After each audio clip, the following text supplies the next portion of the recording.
কোন কালারটা নিলে ভালো লাগবে, মানে শঙ্খটা ভালো লাগছে নাকি এই জিনিসটা ভালো লাগছে বা বুঝতে পারছি না। এই যে আর একটা আছে, এই যে এই যে এই যে এই যে দেখি এটা, দেখি এটা হ্যাঁ, বুঝি এই যে জগন্নাথ, জগন্নাথের মানে জগন্নাথের স্থানে এসেছি তো ঠাকুরের মূর্তি না নিলে হয় বলো? সবাই নিয়ে যায়। তো সবার জন্য ইচ্ছা আছে নেওয়া, দেখা যাক কটা নিতে পারি, দেখা যাক নামদার করি তারপরে নিই।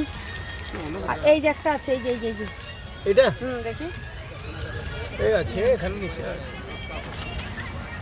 এগুলো আলাদা একরকম, এগুলো একরকম ডিজাইন এখানে আলাদা আলাদা বৌদি। হ্যাঁ, কোনটা নেবো বলো তো বন্ধুরা, একটু কমেন্ট করে জানাও কোনটা নেবো। ও তো কোনটা ভালো লাগে বাবু? আমাদের শঙ্কর যে প্লেনটা আছে ওটাই বেশি ভালো লাগছে, ওই শঙ্করের প্লেনগুলো। সাদাগুলো একদম হ্যাঁ, সাদা আছে তোমার বলো সাদাগুলো? না, খারাপ লাগছে না। এই তো এই যে ঠাকুরগুলো যদি আরেকটু ভেতরে বড় থাকতে ভালো লাগবে। এই যে শঙ্খ আছে বলে মূর্তিটা ছোট, শঙ্খ ছাড়া অন্যগুলো মূর্তি বড় আছে, হ্যাঁ, তার জন্য শঙ্খর জন্য এরকম। কোনটা ভালো লাগছে এটা বুঝতে পারছি না। ওটাও ভালো লাগছে, ওটাও ভালো লাগছে, দেখো এবার কোনটা নেবা।